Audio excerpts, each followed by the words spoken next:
So hello sa inyo mga ka-DIY at maraming salamat ulit sa pagbisita sa ating munting channel at maraming salamat doon sa mga bago pa lang mga ka-DIY. So maraming salamat sa inyo. At doon sa mga makakapanood nito, shoutout na rin sa inyo at shoutout na rin sa mga bago nating mga ka-DIY. Ayan. So magbibigay tayo ng kunting tip lang patungkol dito sa ating mga electric fan kung paano malaman yung mga sira na o yung mga palitin na talaga ng mga motor. So magbibigay tayo ng 10 dahilan na ito ay time na magpapalit na tayo ng mga motor, ng mga bagong stator, mga ganito motor niya. Ayan, papalitan na natin. Kahit ito mga ka-DIY ay umiikot pa. Yan, umiikot, buo ang shafting, walang gasgas ang shafting, okay ang bushing, walang problema rin sa reading. Pagdating sa tester, okay yung reading. Bakit umiikot? At bakit magpapalit na tayo ng motor kapag ganon? Kasi may nag-ano sa akin dati ng customer na bakit umiikot naman, bakit magpapalit tayo ng mga motor. At marami talagang ka-DIY natin na nagtatanong nito sa atin. Bali meron tayong dalawang example dito na ito ay mga palitin ng motor. Ito ay may mga reading, buo yung shafting, bushing, walang problema. Walang problema yung mga kapasitor. Bakit sira na? Or bakit magpapalit na tayo ng mga bagong motor? Okay, bali 8 ito. Bali 10 ito mga ka-DIY. Dalawa lang yung sample natin. Yung 8 mga ka-DIY, ituturo ko na lang sa inyo at sasabihin ko na lang dito kung paano at ano yung mga sakit ng 8. Pero yung dalawang example nandito na yun sa harapan ninyo. Ayan, so para malaman nyo at hindi sumakit yung ulo nyo kapag dinaanan niyo ang ganitong trouble. Okay, sa mga bago pa lang naman ang mga tutorial na mga ganito. Okay, simulan na natin. So unang-una sa lahat mga ka-DIY, itong electric fan natin na may reading, okay yung reading nito, okay yung shafting, okay yung bushing, walang problema, walang alog, at pre-play naman, yan, pre-play. So bakit sira ito mga ka-DIY? So bago doon, lagyan natin ng kapasitor, yan. Ito kasi, ang problema nito ay baliktaran yung ikot. Pwede sa kanan, pwede sa kaliwa yung ikot nito, at medyo umuugong siya, ayan. Pero bago doon, mangyayari din kasi ang baliktaran sa isang electric fan kapag mahina ang kapasitor niya. So hindi ako magkakat ng video para malaman nyo yung kapasitor na gagamitin natin ay okay pa. Okay, ang gagamitin natin 1.5 na kapasitor. Okay. So i-test natin. Lagyan natin dito sa ohms para sa mga bago lang naman. Sa ohms. So hanapin natin diyan yung capacitance. So select dito. Select diode nanofarad. So NF nanofarad. So diyan natin hanapin yung capacitance. Okay. Tester muna natin. So, hindi ako magkakat ng video. Malaman na natin na yung nilalagay natin ng kapasitor ay buo pa. Okay? Katsa na naman dito ay baliktaran. Okay lang. So, nakapag-reading tayo ng 1.4 UF. Yan o, 1.4 UF. So, meaning to say mga ka-DIY, buo itong kapasitor natin. 1.5 ito, yung na-reading natin ay 1.4. So, bumaba yung kanyang reading dahil sa kanyang tolerance. Dito sa positive and negative 5%. Yan, bumababa. So 1.4. So okay na okay yung reading nito. Okay? Buo itong kapasitor. So lagay natin dito sa ulihan. At padadaanan natin ang tester bago natin isaksak at paikutin. Okay, nakita nyo naman na ito yung gagamitin natin. Okay, maaari din kasing bumaliktad yung ikot kapag mahina yung kapasitor na ginamit natin. Pero sa pagkakataong ito mga ka-DIY, buo yung kapasitor na ilalagay natin. Then, lagyan natin ng tape. Ayan. Okay. Ito lang, lagyan natin ng tape. Saglitang lagay lang. Then, mga ka-DIY, padaanan natin na ng tester. Ayan. Lagi kong sinasabi na ilalagay sa times 10 yung ating tester para mas maganda yung pag-reading natin. Okay. Then, ito yung cord nya.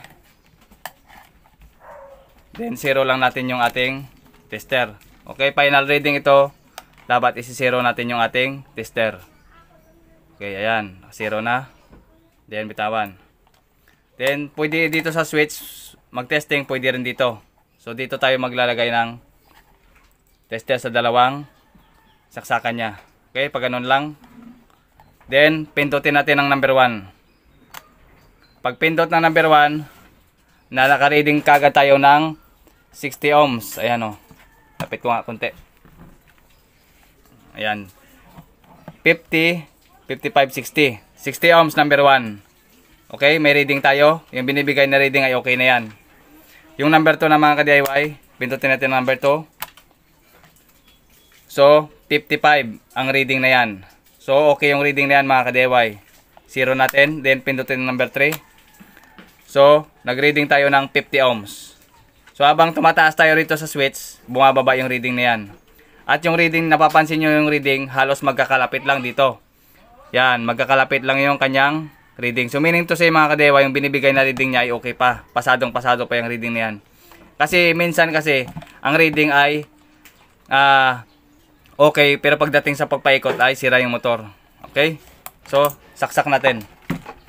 Itong electric fan na ito ay umiikot ng baliktaran. Kaya papakita natin sa inyo. Okay, saksak natin doon. Ready na yung saksakan. Okay? Muna natin. Then, tingnan niyo yung ikot. Okay. Ang pinakamabisang gawin sa lahat ay yung pagpakiramdam sa kamay. Dito. Pagpakiramdam. Pag tester yung babasihan mo ay okay. Pero pagdating sa pakiramdam, yun pala ang sira niya. Okay, yung baliktad ng ikot. So number 1, natin, nag-ugong siya mga ka-DIY, pero buo ang bushing nito. Yan. Umiikot siya ng clockwise or pakanan. So meaning to say yung ikot na yan ay okay. Yan, umiikot siya. Ngayon, pigilan natin ang kamay. Ito na yung sinasabi kong pakiramdam. Okay, paghawak, pundo din, ikutin natin pakaliwa dito, pakaliwa, pag ganun. Yan, ikot naman siya ng pakaliwa. Yan ang ikot na baliktaran. Kaliwa at kanan yung ikot. Okay, pigilan ulit natin. Okay, then paikutin natin pa kanan. Ayan, ikot naman siya ng pa kanan or clockwise. Then pigilan natin, then ikutin natin pa kabila din, pa kaliwa or counterclockwise. Umiikot din siya. Ayan. So, meaning to say yung mga ka-DIY ay may umiikot, buo yung reading, umiikot, bakit sira? Yan, yung baliktarang ikot na yan, yan ang sinyalis na papalitan na itong motor natin. Yan, papalitan na natin to dahil baliktaran na yung ikot niya. Then patayin natin mga ka-DIY. Ngayon naman, kapag may pagkakataon din kasi na ang good na motor, kapag i-on mo kagad number 1 at umikot siya, then hinawakan mo siya ngayon, then ikontrahin mo yung ikot niya. Kontrahin mo pag sumunod sa ikot mo pa kaliwa, mean to say sira yung motor. Kapag hindi sumunod at bumalik siya, yun ang tama na pag-ikot. Yun ang good na motor. Okay? Kapag kinontra mo siya, dapat babalik pa rin siya sa original niyang pag-ikot. Hindi siya susunod doon sa kamay mo. Hindi, pag ginanon mo, dapat babalik siya. Ganon, babalik siya. Yan. So, meaning to say, ang motor na ito ay umiikot ng kaliwa kanan. So, palitin na ito. Yan ang isang halimbawa na magpapalit na tayo ng motor kahit buo pa yung reading. Kung tester ang babasihan natin, baka sasakit yung ulo ng iba. Okay? Patayin natin. Proceed tayo dun sa pangalawang sira mga ka-DIY. Yung pangatlo ito. Ito yung pangatlo natin. Yung pangalawa babanggitin ko. Okay? Pangalawa mga ka-DIY, pag on nyo kagad, okay yung reading. Walang problema sa reading. Walang problema sa shafting. Walang problema sa kanyang bushing, walang problema sa capacitor. Once na in-on mo siya o turn on nyo siya, pag on, umikot siya. Umikot. Then, 10 to 15 seconds. Okay? Tandaan nyo, 7, 10, 15 seconds na naka-under siya o naka-on siya. Pag pinbot number 1, number 2, o number 3, umikot kagad siya. Ngayon, pakiramdaman mo siya. Umiikot, pakiramdaman mo, hawakan mo itong coil dito. Yan. Pag naramdaman mo, sa loob pa lang ng 15 seconds o 10 seconds or 7 seconds ay sobrang init na itong core niya. Itong core na to, mainit na kagad. Yan, nakasaksak pa tayo. So kahit umiikot yan, walang problema kahit hawakan mo rin dito. Uminit ng sobrang init na hindi mo mahawakan yan sa loob ng 15 seconds. Magpapalit ka na ng motor kahit ito umiikot pa. Once na kinargahan mo yun ng LC, aandar yun ng abnormal. Ano yung abnormal, bossing?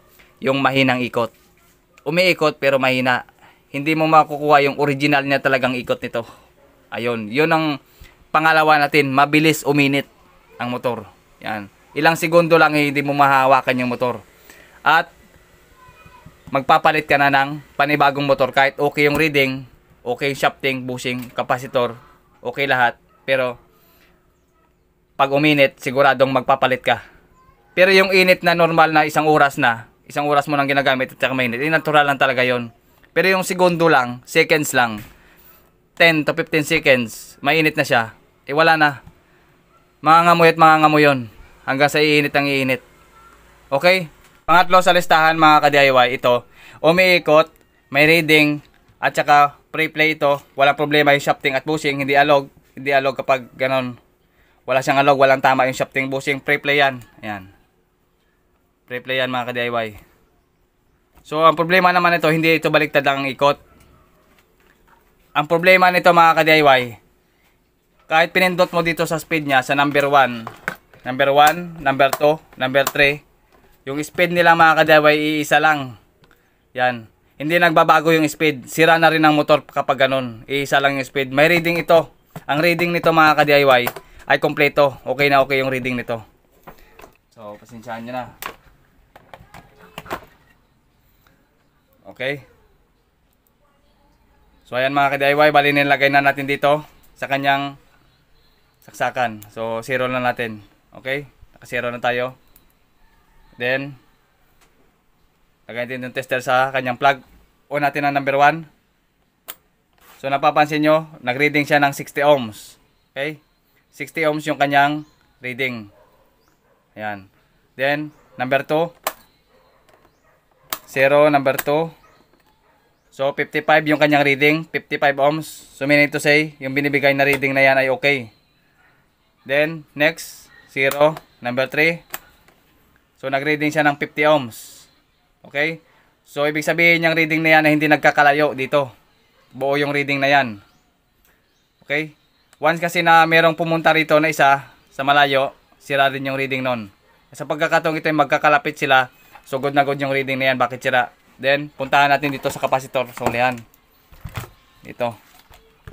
Itong dalawang to sa ulihan, tester na natin. Yung isa kanina nakalimutan ko. Okay, tester natin dito. Okay, itong dalawang sa ulihan sa kapasitor, tester natin yan. Dahil yan ay common at saka kapasitor. Okay, napapansin nyo, may reading siya na 700 ohms. Ayan. So, meaning to say mga ka-DIY, itong motor na ito ay buo at umiikot. So, try natin lagyan ng kapasitor. Okay, tabi lang muna natin yan. Yan yung ilalagay natin kapasitor mga ka-DIY. Yun pa rin yung kanina, hiniram ko lang. Ito pa rin yun. Hiniram lang natin doon sa isa. Then, okay, tester natin. Yan. Then, naka-reading tayo ng 1.448. Ayan pa rin yung kanina. Nakapasitor, hiniram ko lang yan. Maaari din kasing maging isang ikot lang ito kapag mahina rin yung kapasitor. Yan. So, lagyan natin ng kapasitor sa likod. So, ipapakita lang natin sa inyo na buo yung mga ginagamit natin. Kasi sakit talaga ng ulo ito mga ka-DIY kapag hindi nyo alam. Kapag baguhan lang kayo nag-ayos ng mga ganito. Dapat dito pa lang ay makabisan nyo na mga ka-DIY para pag dumaan yung mga trouble ng mga ganito, may mga susundan kayo mga ka-DIY at hindi sumakit yung mga ulo nyo. Ayan. Ito ay for demo purposes lang naman mga ka-DIY. Ayan. So, lagyan natin siya ng ilisi. Okay. So, okay mga ka-DIY. Ayan. So, tandaan nyo, ito pa rin yung kapasitor na ginamit natin. Okay, sira na ito. Palitin na rin itong motor na to. Then, lagyan natin ng ilisi.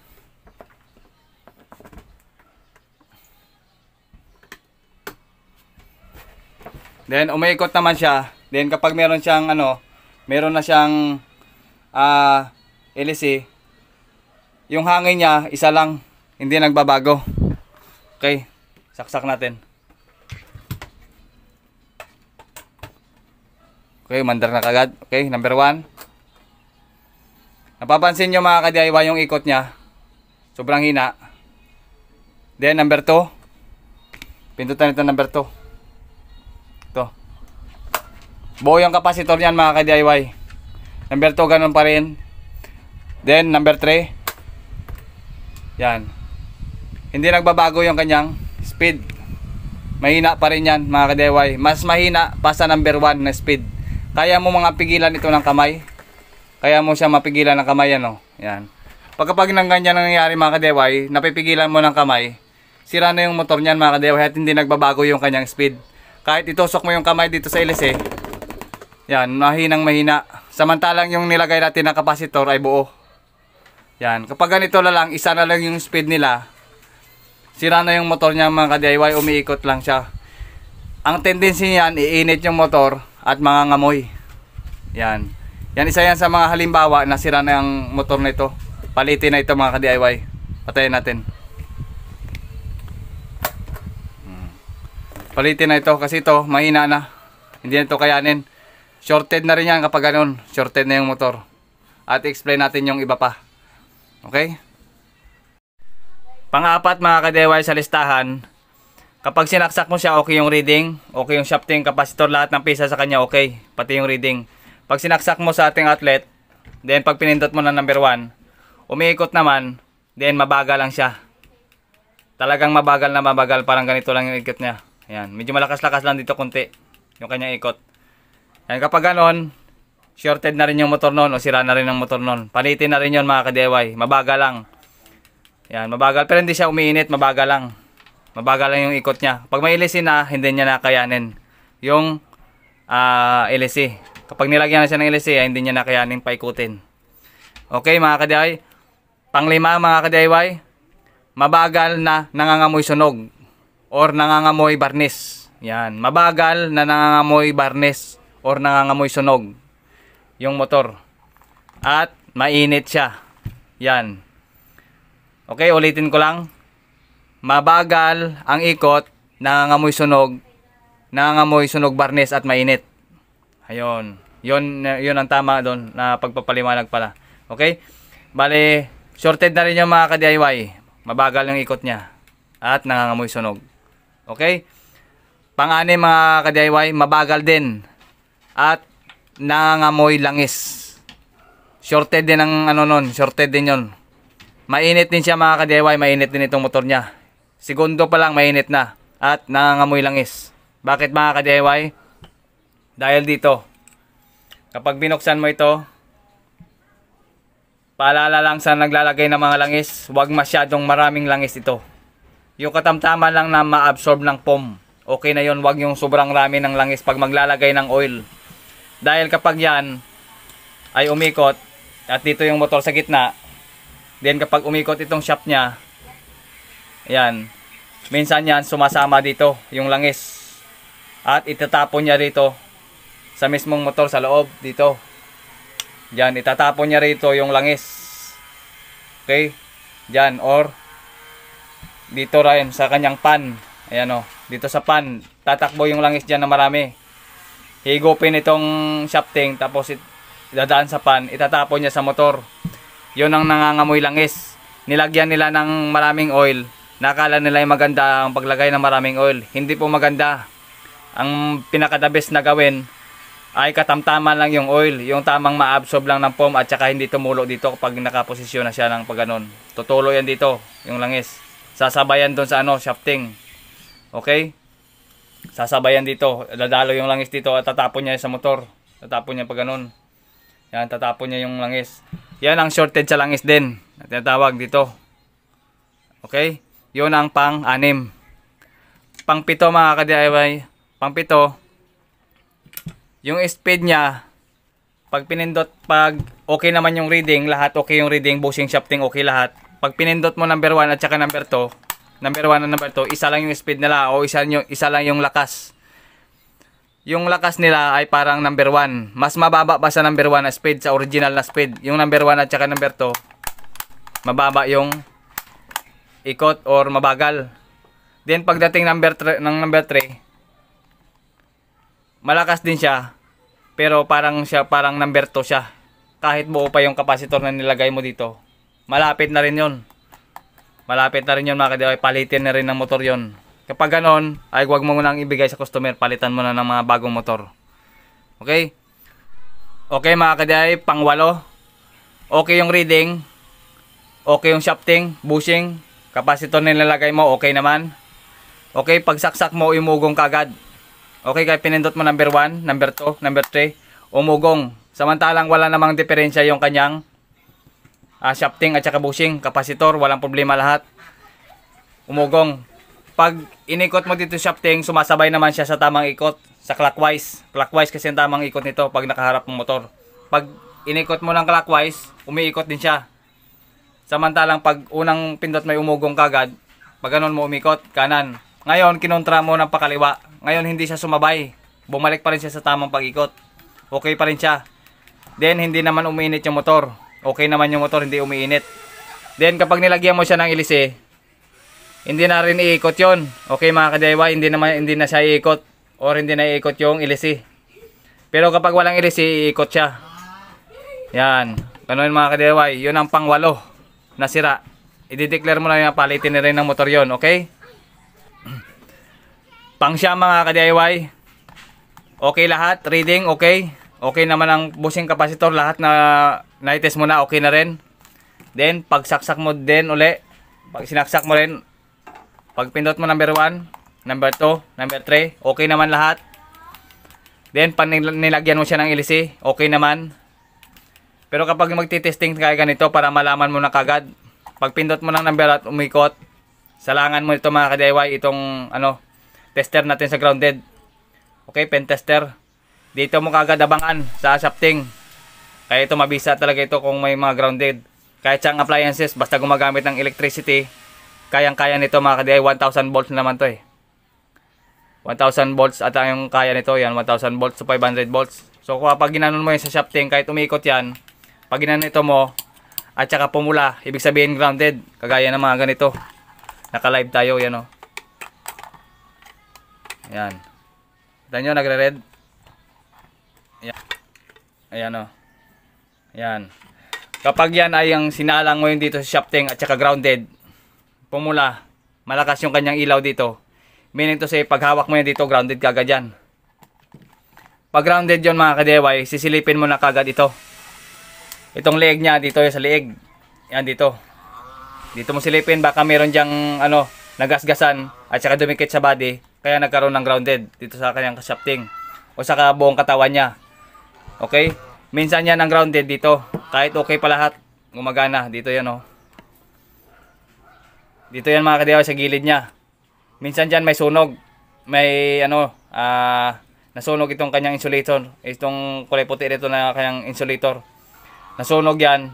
Dumikit dito sa kanyang core. Nagkaroon ng grounded. Pero umiikot, normal yung ikot niya. Walang problema sa ikot. Walang problema lahat. Malakas siya, malakas kapag may ilisi. Nga lang grounded. Okay, meron din minsan na grounded pero palitin na rin ng motor yon. Pero mahina yung ikot niya. Kahit may ilisi siya, umiikot, umandar, okay naman. At saka mahina lang yung ikot, ipalitin na rin yon dahil sa grounded niya. Grounded dito sa core at umiinit na yon. Kapag ganun, umiinit. Ayan, grounded. So ito yung kagad yung isasalang mo kapag grounded siya. Titrace mo.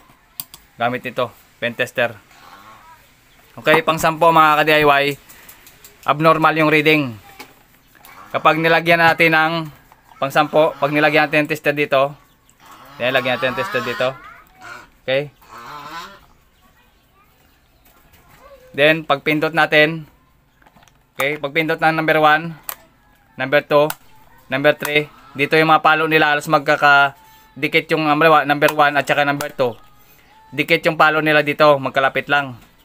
Yung number 1 nasa 60 ohms. Yung number 2 nasa 55 ohms. Yung number 3 niya mga ka-DIY, alin man sa mga speed na to, pumupunta yan dito yung isa. Nasa 4 ohms, 3 ohms, or 2 ohms yan. Dito pumupunta. Okay? Yung isang palo na tester. Pag pumunta dito sa 10, sira. Pag pumunta dito, sira din. Pag pumunta dito na part, sira yan. Tapos yung dalawa, dito yung palo, sira din yun.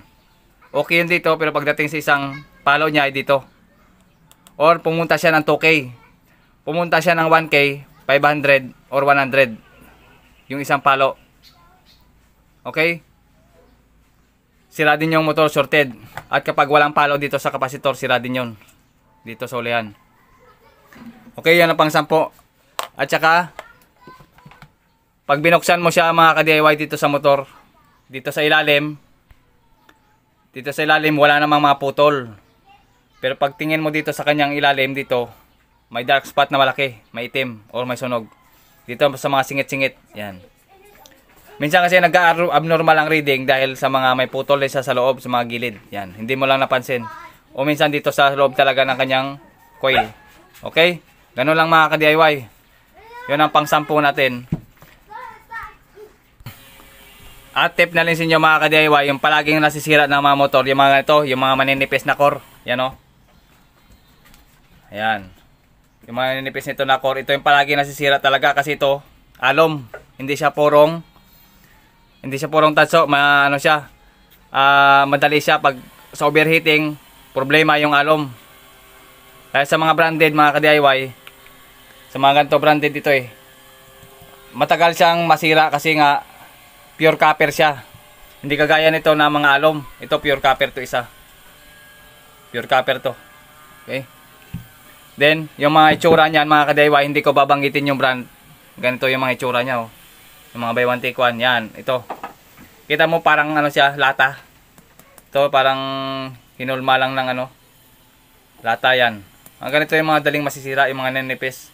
Alanganin pa ako mga ka-DIY sa mga ganitong mga klase ng mga motor. Alanganin pa ako ito magbigay sa customer kasi palaging nasisira talaga yung mga ganitong klase. Mas maganda pa yung mga ni-rewind o yung mga bagong gawang motor. Mga bagong rewind, mas maganda pang gamitin dito. Kaysa sa mga original na mga ganito lang. Kita nyo naman yung itsura. Yan. Manipis ang core. So hanggang dito na lang mga ka-DIY at open na open ang comment section sa ilalim para mag-comment kayo at magbigay kayo ng suggestion. So may mga request pala mga ka-DIY, so pasensya na kasi nabisi lang tayo sa ibang bagay. So by the way mga ka-DIY, so hanggang dito na lang at GM Tutorial. Bye bye.